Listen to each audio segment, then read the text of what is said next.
வணக்கம்.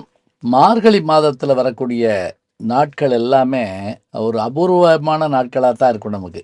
ஒவ்வொரு நாளுமே அந்த 30 நாளும் திருநாள் தான். ஆண்டாளுடைய பாசுரம், மாணிக்கவாசகருடைய திருவாசகம் எல்லாமே நம்ம கேட்டுக்கிட்டே இருப்போம். இது தவிர முக்கியமா என்னன்னு பார்த்தீங்கன்னா, வைணவர்களுக்கு வைகுண்ட ஏகாதசின்னு சொல்லக்கூடிய அந்த சொர்க்கவாசல், பரமபத வாசல் திறக்கிற நாள் இன்று தான் அது.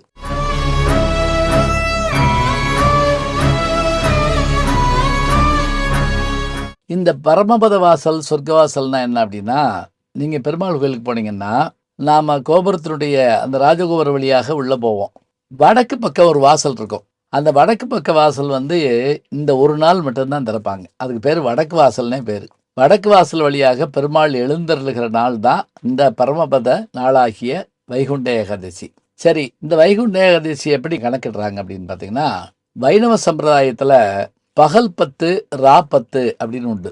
பகல் 10 ரா 10ன்னா என்ன அப்படின்னா, வைகுண்ட ஏகாதசிக்கு முன்னாடி இருக்கக்கூடிய 10 நாள பகல் 10ன்னும், அதுக்கு பின்னாடி இருக்கக்கூடிய 10 நாள ரா 10ன்னும் சொல்லுவாங்க. இதுல 4000 திவ்ய பிரபந்தம் முழுவதையும் படித்த வைணவர்கள் சொல்லிக்கிட்டே இருப்பாங்க, ஓதிக்கிட்டே இருப்பாங்க.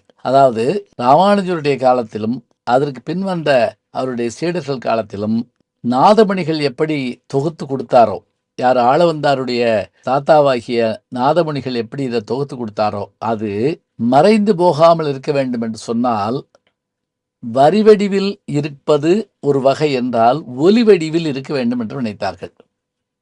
அப்படி ஒலி வடிவில் இருப்பதற்காகத்தான் ஒவ்வொரு வீட்டிலும் இருந்தும் சென்று அங்கு இதில் கலந்து கொண்டு இதை ஓதிக்கொண்டே இருப்பார்கள். பகல் 10 பகல் முழுவதும் சொல்லப்படுகின்ற இந்த 4000 திவ்ய பிரபந்தம் வைகுண்ட ஏகாதசிக்கு பிறகு ராப்பத்தாக இரவு முழுவதும் சொல்லப்படும்.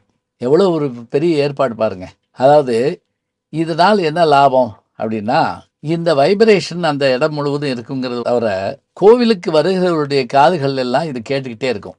நம்மளை அறியாம இந்த மந்திரங்கள் நம்ம மனதுக்குள்ள வரும். சரி, இப்போ வைகுண்ட ஏகாதசிக்கு வருவோம்.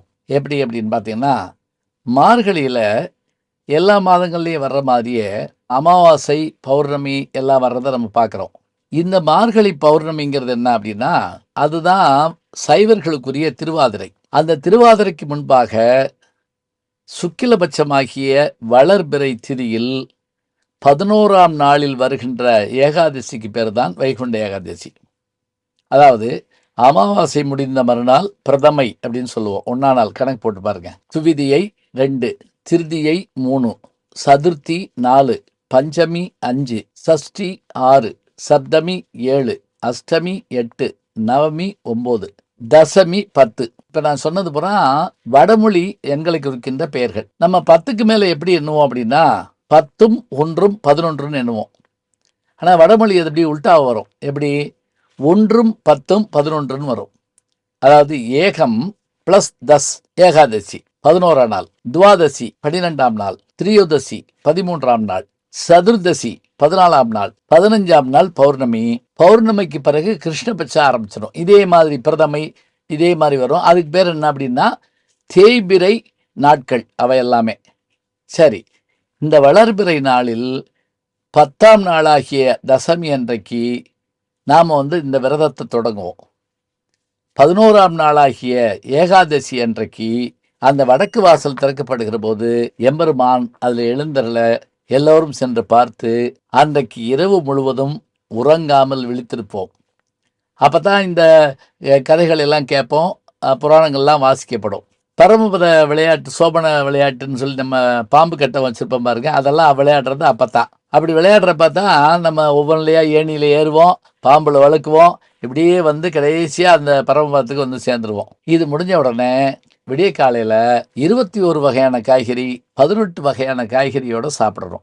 ஒருவேளை சாப்பாடு தான் சாப்பிடணும். இந்த 21 வகை காய்கறி, 18 வகை காய்கறிங்கிற விஷயமெல்லாம் எதுக்காக அப்படின்னு பார்த்தீங்கன்னா, இதெல்லாம் சாப்பிடக்கூடிய பொருள்னு ரொம்ப பேருக்கு தெரியாது. கத்திரிக்காய் முருங்கைக்காய் வெண்டைக்காய், கத்திரிக்காய் முருங்கைக்காய் வெண்டைக்காய் இப்படியே நம்ம அலைஞ்சிக்கிட்டு இருக்கோம். நீங்கள் பாட்டுக்கு காலிஃப்ளவர்லாம் கொண்டு சேர்த்துடப்படாது. இல்லை, அதெல்லாம் நம்ம நாட்டு பொருள் இல்லை. அப்போ இந்த 18 வகையான உண்ணக்கூடிய காய்கள் அத்தனையும் சமைக்கப்பட்டு அவை மொத்தமாக வச்சு அதை சாப்பிட்டுட்டு அன்றைக்கு பகல்லையும் தூங்கக்கூடாதுங்கிறாங்க. 12ஆம் நாளாகிய துவாதசியை அது வரைக்கும் இந்த விழாவை கொண்டாடுவாங்க.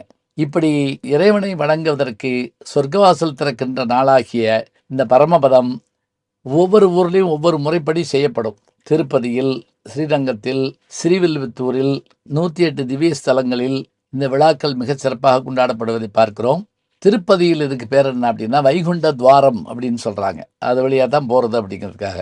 இன்னொரு நம்பிக்கை என்ன இருக்குன்னா, பாரத போரின் போது 2 பக்கத்து படைகளையும் பார்த்து அதிர்ந்து போன அர்ஜுனன் என்னுடைய உறவினர்களையா நான் கொல்ல வேண்டும் என்று தயங்கி நின்றபோது கிருஷ்ண பரமாத்மா போர் செய்ய வேண்டும், போர் எதற்காக என்பதை பற்றி அர்ஜுனுக்கு ஊக்கமூட்டுவதற்காக பகவத்கீதையை சொன்ன நாள் இந்த வைகுண்ட ஏகாதசி என்கின்ற ஒரு நம்பிக்கையும் உண்டு.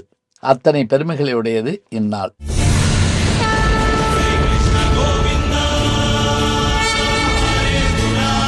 எனவே விரதம் இருக்கிறவர்கள், கடவுள் நம்பிக்கை இருக்கிறவர்கள், சொர்க்கவாசல் அன்றைக்கு நாம் இறைவனை தரிசித்தால் நமக்கு புண்ணியம் கிடைக்கும் என்று நினைப்பவர்கள் நாம் எல்லோரும் இந்த விரதத்தை அனுஷ்டிக்கலாம்.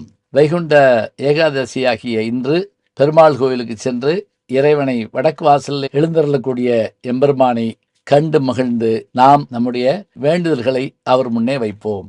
நல்ல செய்திகளை நாளும் சிந்திப்போம். நாளை சந்திப்போம். நாளும் நல்ல தமிழ் கேட்க முனைவர் ஞானசம்பந்தம் அவர்களின் கேளுங்கள். கண்டிப்பாக கேளுங்க. நான் கேட்டுட்டு இருக்கேன். நம்முடைய யூடியூப் சேனலில் சேர்ந்து Instagram, Facebook, Twitter, blog, WhatsApp channel என்று அத்தனையிலும் நான் முன்தொடர்ந்து செல்கிறேன். நீங்கள் பின்தொடர்ந்து வாருங்கள்.